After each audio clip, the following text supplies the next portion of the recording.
Meio-dia 19, hora de Doutor Responde, então, aqui no Balanço Geral. E mês de abril é também o mês do Abril Marrom, mês de conscientização à cegueira, por exemplo, né? Uma doença que acarreta aí várias pessoas, infelizmente, aqui no nosso país. E para falar sobre esse assunto, então, eu tenho a honra de receber aqui no estúdio do Balanço Geral a médica oftalmologista, a doutora Heloísa, que eu já começo perguntando para a doutora, como é que a gente pode diferenciar, por exemplo, uma pessoa que tem um problema de visão, como por exemplo eu que uso óculos, doutora, que vou ter que usar esse óculos para o resto da minha vida, e uma pessoa que pode ter um problema de visão e pode vir a ficar cega, até porque eu acho que é uma grande dúvida de grande parte dos nossos telespectadores. Bom dia. Boa tarde, Moisés.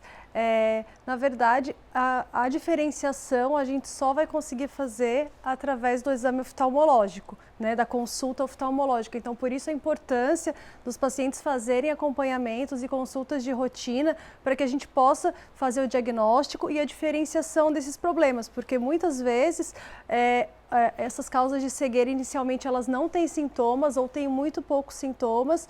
Muitas vezes a gente tem outras coisas superpostas, por exemplo, um paciente que tem problema de grau, problema, né, para usar óculos, pode ter alguma outra causa oculta de cegueira, então às vezes acaba, não, meu óculos que está fraco, ou eu já não enxergo bem, e acaba retardando essa procura para o profissional de saúde e acaba retardando e às vezes até prejudicando o seu tratamento e o seu diagnóstico.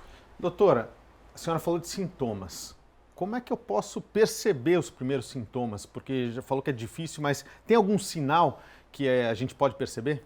Então, o principal sintoma de pacientes, né, visuais, as principais questões que a gente vai ter são baixas de visão. Então, um paciente que, por exemplo, enxergava bem e começa a ter dificuldade, ou um paciente que começa a ver manchas na visão que ele não tinha, né? Muitas vezes, pacientes que cursam com quadro, às vezes, de dor, então vai depender muito da causa do paciente. Então, assim, as principais causas que a gente vai ter hoje de cegueira no país, a principal causa ainda é a catarata, mas é a única causa entre essas que é a causa curável, né? Depois a gente vai ter o diabetes, né, a retinopatia diabética, o glaucoma e a degeneração macular relacionada à idade, que é uma doença degenerativa, é genética e que é muito comum na nossa região por causa da origem europeia dos moradores daqui.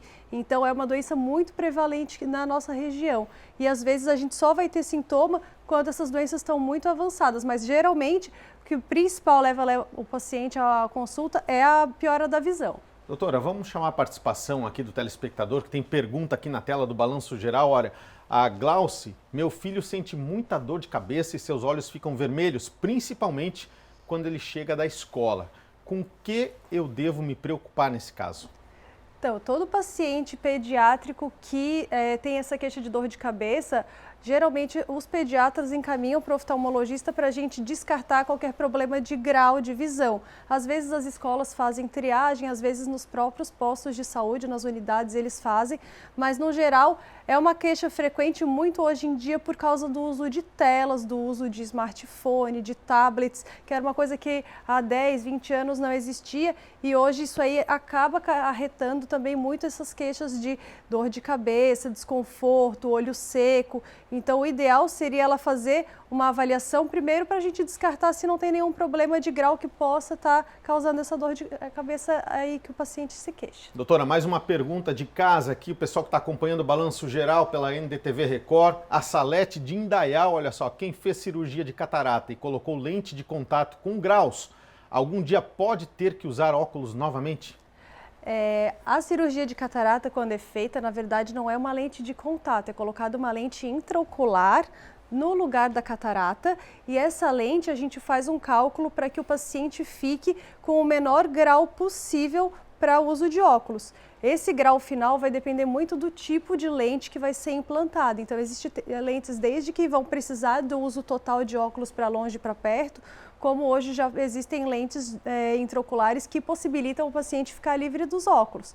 Isso aí só o médico oftalmologista ou cirurgião que operou o paciente que vai poder falar para o paciente, porque muitas vezes faz a cirurgia, mas vai precisar do óculos independente da cirurgia.